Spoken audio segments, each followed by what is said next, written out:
disuir-suir.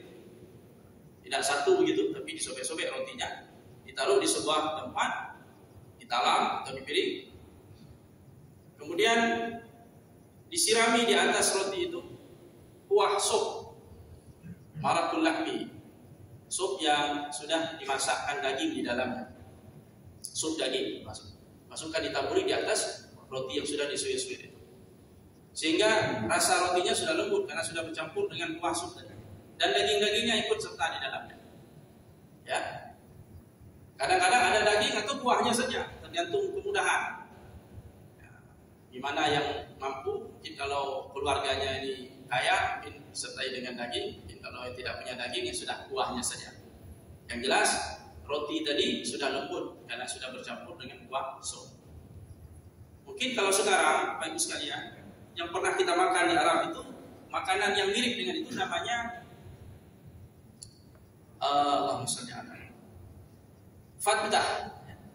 Bukan sarit, tapi kami sebut, kalau di Mesir disebut dengan fattah. Jadi roti gandum itu disuir-suir, kemudian ditaburi nasi minyak, dicampur dengan roti gandum. Kemudian di atasnya ditaburi kuah sop dengan daging-daging yang sudah matang. Kemudian ditaburi salsa itu macam saus. Kemudian dicampur dengan syurbah tadi. Syurbah itu kuah tadi. Kemudian makan, rame-rame makan. Itu biasanya dihidangkan waktu ada akikah, dihidangkan itu, atau walimah. Jadi satu talam makannya rame-rame pakai sendok. Nah, itu namanya fattah kalau sekarang. Buka puasa juga sering kalau kita diundang sama mereka itu, mereka hidangkan itu. Fattah kalau zaman Rasulullah disebut dengan sarit. Cuma kalau yang sekarang fattah itu sudah lebih menarik bentuknya. Ya, kita tahu tadi makanan zaman Rasulullah sangat sederhana. Jadi intinya menunjukkan bahwa sarit itu roti gandum dicampur daging itu tadi, itu adalah makanan yang sangat enak pada zaman Nabi Sallallahu Alaihi Wasallam, pada zaman makanan terbaik pada zamannya, makanan favorit. Jadi kalau ada makanan itu berarti perbaikan gizi lah itu, makanan paling enak. Jadi Nabi Sallallahu Alaihi Wasallam, walaupun di sini bercerita tentang sarit, tapi yang ingin beliau sampaikan adalah kelebihan, keutamaan Sayyidah Aisyah radhiyallahu anha dibandingkan wanita-wanita lain, seperti keutamaan sarit dibandingkan makanan-makanan yang lain. Dia menunjukkan keutamaan sarit, makanan paling enak. Jadi Aisyah itu berarti wanita paling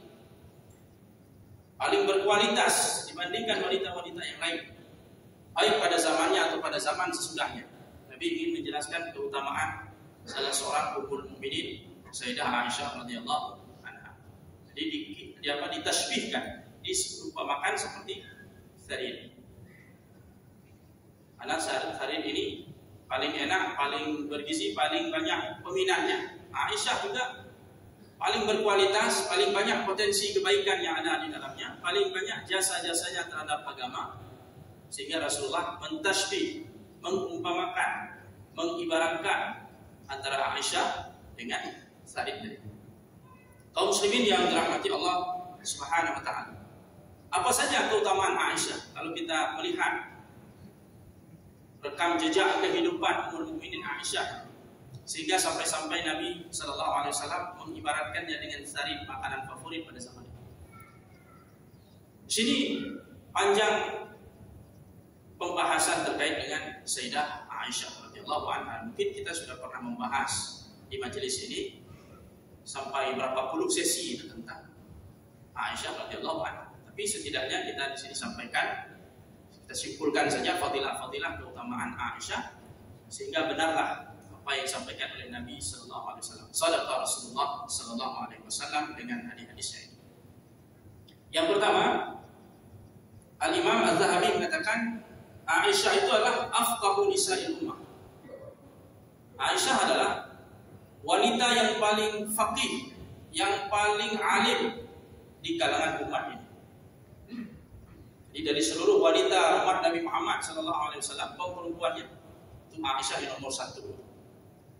Tentu Khadijah punya keutamaan tersendiri, tapi terkait dengan masalah kefakihan, pengetahuan, ilmu, pemahaman dia tentang agama, ini Aisyah tentu berada di peringkat yang paling tinggi.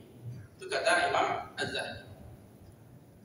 Az-Zuhri mengatakan, salah seorang ulama tabi'in mengatakan, "Lau jumi'a ilmu Aisyah ila ilmi jami'in nisa, lakana ilmu Aisyah afdal." Kata Imam Zuhri, kalau seandainya dibandingkan ilmu Aisyah dengan ilmu semua wanita yang ada, sahabiat-sahabiat dari kalangan sahabat ataupun tabi'in, dibandingkan ilmu dengan ilmu Aisyah radhiyallahu anha, lakana ilmu Aisyah afdal. Sungguh ilmu Aisyah akan mengungguli mereka semua. Begitu banyaknya ilmu Aisyah radhiyallahu anha. Kainlah mungkin hikmah kenapa Allah Subhanahu wa taala menjodohkan Rasulullah SAW dengan Aisyah radhiyallahu anha. Ibnu Katsir mengatakan, lam yakun fil umami mislu Aisyah fi hifdhiha wa ilmiha wa fasahatiha wa aqliha. Belum pernah ada di kalangan umat ini dan umat-umat lain, umat Islam saja, umat-umat lain juga, orang yang seperti Aisyah dalam hal hafalannya, kekuatan daya hafalnya, daya ingatnya kuat sekali. Wa ilmiha, dan pengetahuannya, ilmunya tentang agama. Wa fasahatiha, dan kefasihannya dalam berbicara. Jadi dia bukan sekedar pandai menghafal, pandai melakukan nalar, tapi juga fasih dalam berbicara. Ya, seorang yang punya retorika yang baik, komunikasi yang bagus. Wa aqliha, dan kecerdasannya, cerdas dalam memahami agama, dalam memahami nas, sehingga beliau menjadi ulama pada zamannya. Seorang wanita jadi ulama pada zamannya. Itu Aisyah radhiyallahu anha. Urwah mengatakan, dia dari kalangan tabi'in, dia mengatakan, "Ma ra'aitu ahadan a'lama bi fiqhin wala bi tibbin wala bi syi'rin min Aisyah." Aku belum pernah melihat seseorang yang lebih alim dari Aisyah dalam 3 hal, dalam masalah fikih, dalam masalah agama, ya. Kemudian dalam masalah kedokteran, tibbin, dan dalam masalah syair, sastra. Jadi beliau ini dalam 3 hal ini mengungguli sahabat-sahabat Nabi yang lain. Dalam masalah fikih, beliau seorang mufti, memberi fatwa, memberi jawaban terhadap pertanyaan-pertanyaan umat dalam persoalan Islam. Kemudian masalah kedokteran, ilmu tentang kesehatan, ini dikuasai oleh Sayyidah Aisyah radhiyallahu anha. Kemudian dalam masalah syair, tentang kebahasaan, beliau sangat menguasai. Padahal usianya cukup muda. Rasulullah wafat, beliau usianya masih 18 tahun. Aisyah usianya 18 tahun, tapi juga sudah jadi pakar, profesor pada zamannya, menjadi rujukan umat pada zamannya. Itu kata Allah. Ibnu Abdul Bar mengatakan, "Hiya wahidatun bi asliha fil fiqhi wa tibbi wa syarh." Pada zamannya Aisyah itu menjadi satu-satunya orang yang sangat hebat dalam ilmu fikih, ilmu tib, ilmu kedokteran, dan ilmu syair atau ilmu bahasa. Itu diakui oleh para ulama. Dan ketika beliau hidup, beliau menjadi marja, menjadi rujukan. Yang merujuk, yang bertanya kepada Aisyah bukan tabi'in, tapi sahabat. Selain tabi'in, para sahabat senior pergi berjumpa dengan Aisyah dan bertanya kepada beliau. Dan beliau sudah memberi fatwa pada zaman Umar, pada zaman Utsman sampai wafat. Padahal waktu itu hidup Talha, Ali bin Abi Thalib, Zubair, Abdurrahman bin Auf, hidup sahabat-sahabat senior. Tapi Aisyah sebagai seorang mufti yang memberikan fatwa-fatwa tentang Islam. Sehingga para sahabat yang lain sangat menghormati keilmuan dari seorang Aisyah radhiyallahu anha. Itu di antara keutamaannya. Jadi sudah terbukti bagaimana benarnya ucapan Nabi SAW terkait Ummul Mukminin Aisyah. Beliau seperti sarin dibandingkan dengan makanan-makanan yang lain. Hadirin sekalian yang dirahmati Allah Subhanahu wa taala. Dalam sebuah hadis Muslim dikatakan, sebelum Nabi menikah dengan Aisyah, malaikat Jibril datang menemui Nabi sallallahu alaihi wasallam. Kemudian kepada Rasulullah diperlihatkan sehelai kain sutra. Di kain sutra itu terlihat Aisyah radhiyallahu anha. Wajahnya yang tertutup. Kemudian Nabi menyingkap wajah itu. Ternyata yang terlihat adalah wajah Aisyah radhiyallahu anha. Dikatakan oleh Jibril, inilah calon istri kamu. Inilah calon istri kamu. Ternyata orangnya adalah Aisyah radhiyallahu anha. Jadi Allah sudah menjodohkan nabinya dengan putri Abu Bakar yang satu ini, yang namanya Aisyah radhiyallahu anha. Diperlihatkan di sehelai sutra dibawa oleh malaikat Jibril alaihissalam. Kemudian Amr bin As pernah bertanya kepada Nabi Nabi sallallahu alaihi wasallam, "Man ahabbun nas ilaik?" Siapakah orang yang paling Anda cintai ya Rasulullah? Nabi menjawab, Aisyah. Amr bin As bertanya, "Ya Rasulullah, yang saya maksudkan dari kalangan laki-laki siapa?" Nabi menjawab, "Abuha," ayahnya. Jadi Aisyah radhiyallahu anha, Abu Bakar Siddiq ayahnya, ini termasuk orang yang paling disayang, dicintai oleh Nabi sallallahu alaihi wasallam. Nabi juga pernah berdoa untuk Aisyah radhiyallahu anha, "Allahumma ighfir li Aisyah ma taqaddama min dhanbiha wa ma ta'akhkhar wa ma asarrat wa ma a'lanat." Ya Allah, ampunilah Aisyah dosa-dosa dia yang terdahulu dan dosa-dosa dia yang akan datang. Apa yang dia sembunyikan dan apa yang dia nampakkan, semua dosanya diminta oleh Nabi untuk diampuni oleh Allah Subhanahu wa taala. Ya, karena kita tahu Aisyah ini adalah manusia juga, punya salah, punya silap.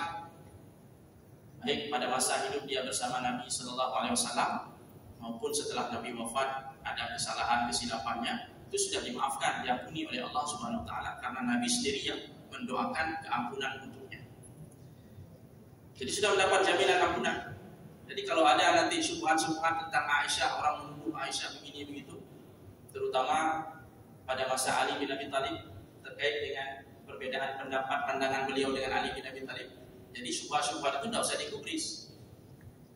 Ya, ungkapan-ungkapan narasi-narasi kebencian yang menohok ataupun mencela Aisyah radhiyallahu anha itu semuanya terbantahkan dengan fadilah-fadilah ini.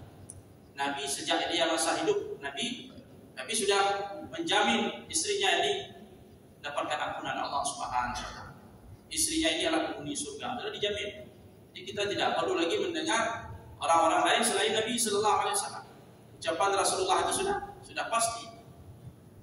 Tak perlu lagi kita mendengar pihak-pihak lain yang mencela Aisyah radhiyallahu anha karena satu dua kesalahannya dibandingkan dengan jasa dan kebaikannya yang luar biasa.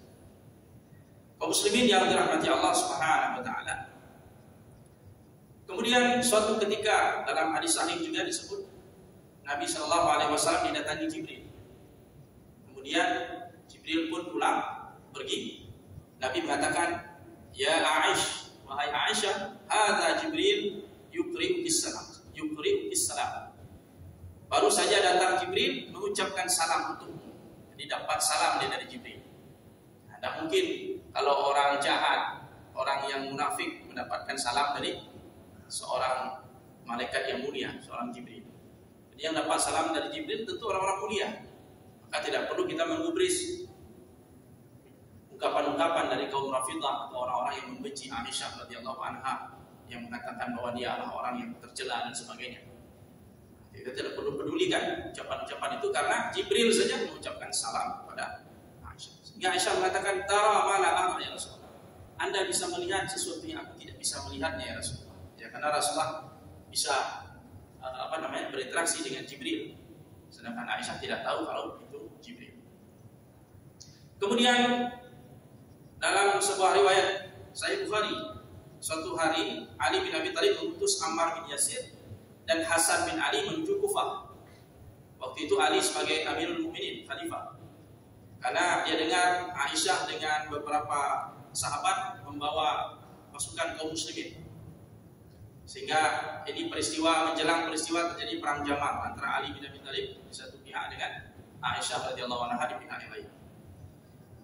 Jadi tugas Ammar bin Yasir dan Hasan bin Ali adalah untuk mengajak orang-orang Kufah untuk ikut perang, ikut bersama Ali bin Abi Thalib mengatasi kekacauan pada waktu itu, perseteruan. Sehingga pada waktu itu Ammar berkhutbah. Ammar ini sahabat Nabi yang kita muliakan. Dia dalam peristiwa perseteruan di masa Ali bin Abi Thalib itu antara sahabat dengan sahabat, dia berada di pihak Ali bin Abi Thalib. Makanya orang Syiah Rafidah ini hormat dengan Ammar bin Yasir. Kalau mereka mengutuk Abu Bakar, Umar, Utsman, kalau Ammar tidak dikutuk karena memang Ammar itu sahabat setianya Ali bin Abi Thalib. Baik, jadi seolah-olah Ammar itu berpihak ke Syiah, seolah-olah mereka menggambarkan Ammar itulah seorang Syiah yang sejati. Baik, kita tengok apa ucapan Ammar. Apakah Ammar itu Syiah atau Ammar itu Ahlussunnah? Ammar berkhutbah di hadapan penduduk Kufah. Dia katakan apa? Inilah a'lam. Sesungguhnya aku mengetahui dengan benar, dengan pasti. Innaha, sesungguhnya Aisyah itu zaujatuhu fid dunya wal akhirah. Aisyah yang akan kita hadapi ini itu adalah istri Nabi kalian dunia akhirat. Jadi di dunia itu beliau itu istri Rasulullah, di akhirat pun istri Rasulullah. Jadi dalam khutbahnya itu Ammar mengakui dengan pasti dan di hadapan khalayak dia mengumumkan bahwa Aisyah itu berarti penghuni surga, ahli surga. Tidak mungkin istri Rasulullah di akhirat kalau masuk neraka, seperti doa-doanya kaum Syiah. Dia itu istri Nabi kalian di dunia wal akhirah. Walakin Allah ibtalaakum, akan tetapi Allah sedang menguji kalian wahai penduduk Kufah. La tattabi'u aw iyyaha. Allah menguji kalian ikut Aisyah atau ikut Allah Subhanahu wa taala. Karena memang kita Ahlussunnah wal Jamaah meyakini dalam setiap kejadian perseteruan di zaman Ali bin Abi Thalib, Ahlussunnah meyakini bahwa kebenaran itu di pihak Ali bin Abi Thalib. Baik pada saat Ali berhadapan dengan Aisyah, itu kebenaran di pihak Ali. Kita yakin itu. Ada Ahlussunnah ini dia insaf, adil dalam menilai. Ya, Aisyah salah, keliru. Talhah keliru, Zubair keliru. Tapi bukan karena kekeliruannya lantas mereka dihujat, dicela. Kemudian antara Ali dengan Muawiyah, perseteruan Ali dan Muawiyah, Ahlussunnah sepakat kebenaran ada di pihak Ali bin Abi Thalib. Kita sepakat. Tapi Muawiyah salah, ya dia salah. Dia salah. Tapi bukan berarti kita mencela Muawiyah. Tidak boleh mencela sahabat. Ya. Yang salah kita katakan salah. Tidak ada masalah. Kita mengatakan sahabat ini salah, sahabat ini keliru. Tidak ada masalah. Tidak dosa kita apa. Yang jangan kita bilang sahabat ini sesat, sahabat ini jahat, sahabat ini zalim. Itu tidak boleh. Kalau salah silakan. Karena setiap orang yang bersikap atau mengucapkan satu ucapan bisa diterima, bisa ditolak, kecuali Nabi Sallallahu Alaihi Wasallam. Walaupun sahabat ada salah, ada keliru, tidak ada masalah. Jadi Ahlussunnah sepakat kebenaran ada di pihak Ali. Kemudian Muawiyah salah, keliru dengan ijtihadnya. Aisyah, Zubair, Talhah juga keliru dengan ijtihadnya. Sudah kebenaran di pihak Ali. Allah ingin menguji kita. Allah ingin menguji kalian, kata Ammar. Ikut yang benar, ikut Allah dan Rasulnya, ikut Ali atau ikut Ummul Mukminin Aisyah. Jadi situ diuji. Ya, kadang-kadang orang karena rasa cinta yang berlebihan kepada seseorang, kadang-kadang menyampingkan kebenaran, padahal kebenaran ada di pihak yang lain. Gitu. Jadi alhamdulillah Ammar bin Yasir berada di pihak Ali bin Abi Thalib. Sampai Nabi dulu pernah mengatakan, wahai Ammar, kamu akan dibunuh oleh pihak pemberontak. Waktu itu Ammar berada di pihak Ali dan dia terbunuh dalam perang Siffin melawan Muawiyah. Ketika usianya waktu itu 90 tahun lebih. Usia sudah cukup tua, tapi dia semangat perang bersama di barisan Ali bin Abi Thalib. Sampai dia terbunuh. Waktu dia terbunuh, sebagian orang sadar ternyata yang benar adalah Ali bin Abi Thalib. Kenapa? Karena dia dibunuh berada di pihak Ali. Kata Nabi dulu, kamu akan dibunuh oleh pihak yang memberontak. Yang memberontaklah Muawiyah dan pendukungnya. Pihak yang keliru dengan ijtihad mereka. Pada saat itu goyang, sebagian sahabat yang bersama Muawiyah goyang. Abdullah bin Amr bin As goyang. Gimana ini? Jadi Ammar sudah terbunuh. Nabi dulu pernah mengatakan yang membunuh dia lah pihak pemberontak. Berarti kita pemberontak, ini salah kita. Bagaimana ini? Kata Muawiyah, yang membunuh Ammar berarti Ali bin Abi Thalib, karena dialah yang membawa Ammar ke medan perang sehingga Ammar terbunuh. Kan kita, Ali yang membunuh Ammar. Ucapan itu didengar oleh Ali. Kata Ali, kalau begitu yang bunuh Hamzah Nabi, karena Nabi yang bawa Hamzah ke medan Uhud. Logika Muawiyah dilawan oleh logika nalar Ali bin Abi Thalib, kalah. Jadi nggak ada cerita. Semua sahabat sepakat al-haqquma Ali bin Abi Thalib. Setelah peristiwa itu maka berhentilah peristiwa Siffin itu jadi tahkim. Jadi Ammar bin Yasir berada di pihak Ali bin Abi Thalib. Bahkan ada sebagian sahabat yang menyesal. Abdullah bin Umar dulu diajak sama Ali, ikut sama saya. Tapi Abdullah bin Umar memilih sikap netral. Saya nggak ikut Ali, nggak ikut Muawiyah. Dia pilih netral. Abdullah bin Umar bin Khattab. Padahal Ali waktu itu mau mengangkat dia sebagai gubernur di Syam, menggantikan Muawiyah. Di Syam itu wilayah cukup besar, wilayah Islam yang cukup besar yang sangat strategis. Muawiyah mau dicopot, digantikan dengan Abdullah bin Umar. Karena dia punya potensi yang luar biasa, Abdullah bin Umar. Tapi Abdullah memilih untuk tidak berpihak, non-blok dia. Terakhir di akhir ayat, setelah Ali wafat, setelah sahabat-sahabat senior wafat, Abdullah bin Umar di waktu tuanya menjelang wafatnya dia mengatakan, saya menyesal. Kenapa saya tidak ikut berperang bersama Ali bin Abi Thalib? Nampak jelas kebenaran di depan dia bahwa yang benar adalah Ali bin Abi Thalib. Misalnya kenapa dia tidak ikut berperang bersama Ali bin Abi Thalib dalam rangka memperjuangkan yang benar. Tapi itulah, kejadian itu sudah terjadi. Kata Allah masya'afa'an, sikap kita diuji oleh Allah menyikapi peristiwa-peristiwa itu. Apakah kita tetap dengan pendirian kita sebagai Ahlussunnah wal Jamaah yang memuliakan, menghormati sahabat Nabi, atau justru kita terpancing. Kita tidak sanggup kadang-kadang mengendalikan diri, kita hujat sahabat ini, hujat sahabat itu, kita bilang ini zalim, ini licik, ini macam-macam. Na'udzubillah, ini adalah bukan sikap yang benar. Kita harus terhindar dari sikap-sikap yang seperti itu.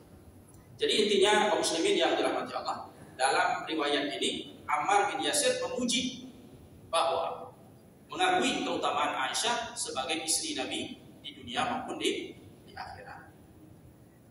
Kemudian hadirin yang dirahmati Allah Subhanahu wa taala, Aisyah juga dalam kehidupannya bersama Rasulullah banyak peristiwa-peristiwa, dinamika, kejadian. Salah satunya beliau pernah dituduh berselingkuh, maka turunlah ayat Al-Qur'anul Karim, surah An-Nur. Ada belasan ayat diturunkan oleh Allah khusus untuk membersihkan nama seorang Aisyah radhiyallahu anha, yang ayat itu kemudian dibaca sampai hari kiamat.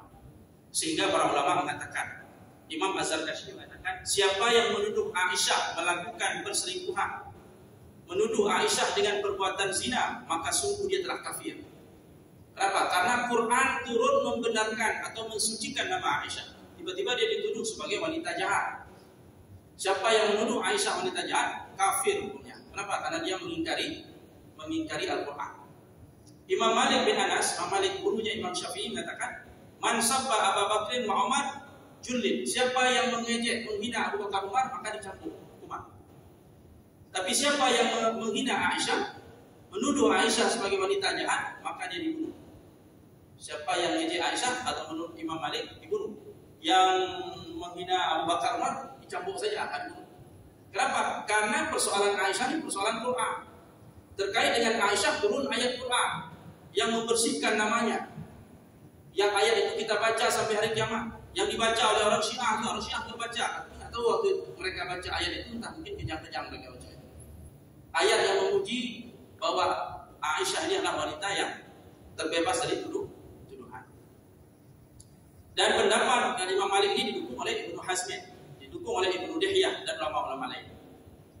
Termasuk Ismail bin Ishaq ketika diceritakan bahwa Ma'mun, Khalifah Bani Abbasiyah, dihadirkan kepada dia dua orang. Yang satu mencela Fatimah, yang satu lagi mencela Aisyah. Ma'mun waktu itu menghukum yang mencela Fatimah. Karena dianggap ini mencela Fatimah putri Rasulullah, ini anak Rasulullah, Ahlul Bait, dihukum. Sedangkan yang mencela Aisyah dibebaskan. Kata Ismail bin Ishaq, seharusnya dia harus menghukum kedua-duanya.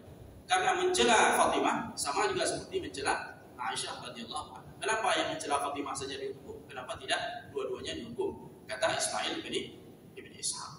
Jadi kaum muslimin yang dirahmati Allah Subhanahu wa taala, para ulama sepakat, Ibnul Arabi, Ibnu Qudamah, Imam An-Nawawi rahimahullah, Ibnul Qayyim sepakat, orang yang menuduh Aisyah berbuat zina atau menuduh Aisyah di wanita jahat, maka hukumnya kafir. Kenapa?